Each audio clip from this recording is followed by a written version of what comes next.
Bismillahirrahmanirrahim. Yoksulluk bütün dünyada her geçen gün artıyor.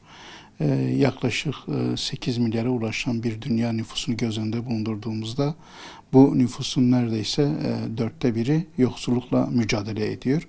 Ve bu yoksullukla mücadele edenlerin de dörtte üçü açlık sınırının altında bir şekilde kendi yaşamlarını idame ettiriyorlar. Yani bütün bir dünyayı göz önünde bulundurduğumuzda her ne kadar nüfusun yoğunluğu bu şekilde olsa da aslında Allah-u Teala'nın insanlara vermiş olduğu bu nimetler çoktur. Yani herkes bundan rahat bir şekilde faydalanabilir ve geçimini sağlayabilir.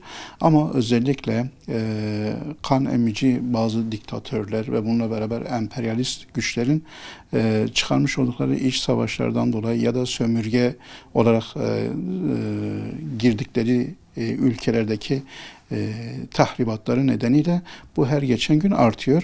Yani biz bunu açık ve net bir şekilde görebiliriz dünya üzerinde. Özellikle mesela bir Afrika kıtasına baktığımızda aslında yeraltı zenginlikleri çok ve bununla beraber çok rahat bir şekilde kendi yaşamlarını idame ettirecekken bakıyoruz oradaki batılı ülkeler, emperyal ülkeler kendilerini sömürdüklerinden dolayı oradaki kardeşlerimiz açlıkla karşı karşıyadırlar.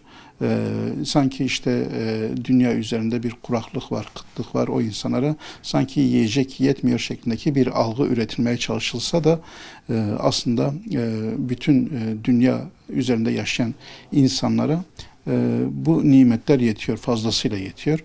Ama onlar işte bu konuda özellikle insanlara karşı yapmış oldukları savaşlar nedeniyle onları sindirmeye yönelik yani nüfus azalsın, biz daha kaliteli bir yaşam idame ettirelim şeklindeki bir anlayışla dünya üzerindeki insanları yok olmasını istiyorlar. Özellikle yoksul olanların.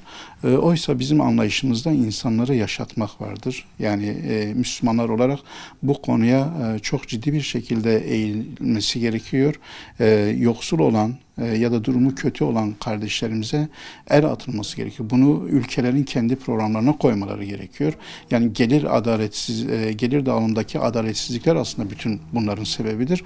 Oysa bu daha sağlıklı bir şekilde dağılım yapılırsa gelir tüm ülkenin insanlarına eşit bir şekilde ya da hak ettikleri şekilde, kendi hakları olan şekilde onlara ulaştırılırsa yoksulluk çok da fazla kalmaz. Çünkü biz özellikle örnek halifelerimizin dönemine baktığımızda zekat verecek kişiyi bulamıyorlar. Niye? Çünkü orada İslam'ın getirmiş olduğu adaletten dolayı herkesin hakkı veriliyor. Zenginler bu durumu gözetiyorlar. Sadece hepsi bana değil, çevresindeki insanları güzel bir şekilde gözeterek onların ihtiyaçlarını gideriyorlar. Bu çok önemli bir husustur ki bizim anlayışımızda da komşusu açken kendisi tok yatan bizden değildir bir anlayışın müntesipleriyiz. Bu şeref gerçekten de çok önemlidir.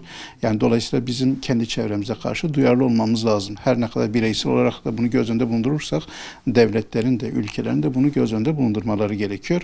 Ve bununla beraber yani şu an mesela bir Yemen'i düşündüğümüzde, bir Gazze'yi düşündüğümüzde hakikaten şu an kardeşlerimiz aslında açlıktan vefat ediyorlar, açlıktan şehit oluyorlar, açlıktan ölüyorlar. Ama yiyeceğin olmamasından dolayı değil. Buradaki o iç savaşlardan dolayı ve emperyal güçlerin de oradaki insanlara gidecek olan şeyleri engellemesinden dolayı bu oluyor. Dolayısıyla burada hem tüm Müslümanlara düşen sorumluluklar var hem de yardım kuruluşlarına, STK'lara düşen, sivil toplum kuruluşlarına düşen görevler de var. Biz de burada özellikle bu İslam'ın o güzel prensibini benimseyerek çevremize duyarlı olmak ve bunu en yakınımızdan başlayarak gerek ülkemize gerekse dünyanın birçok yerinde bu konuda sıkıntılı olan, yoksullukla mücadele eden, bir şeylere ulaşamayan kardeşlerimize ulaşmak istiyoruz. Onların ihtiyaçlarını gidermek istiyoruz. Tabii ki bunu özellikle yaparken sadece bir açlık manasında değil, hem eğitimsel olarak hem de onlara kalıcı bir şekilde iş verebilmenin önünü açacak, onları topluma kazandıracak iş ortamlarının oluşması için gayret edecek bir duruma gelmek istiyoruz. Bu konuda da inşallah çabalarımız sürüyor, gayretlerimiz sürüyor. Yaklaşık 30'a yakın ülkede çalışma yapıyoruz. Bu konuda kardeşlerimizle dayanışma içerisindeyiz. İnşallah bunu artırarak devam ettireceğiz.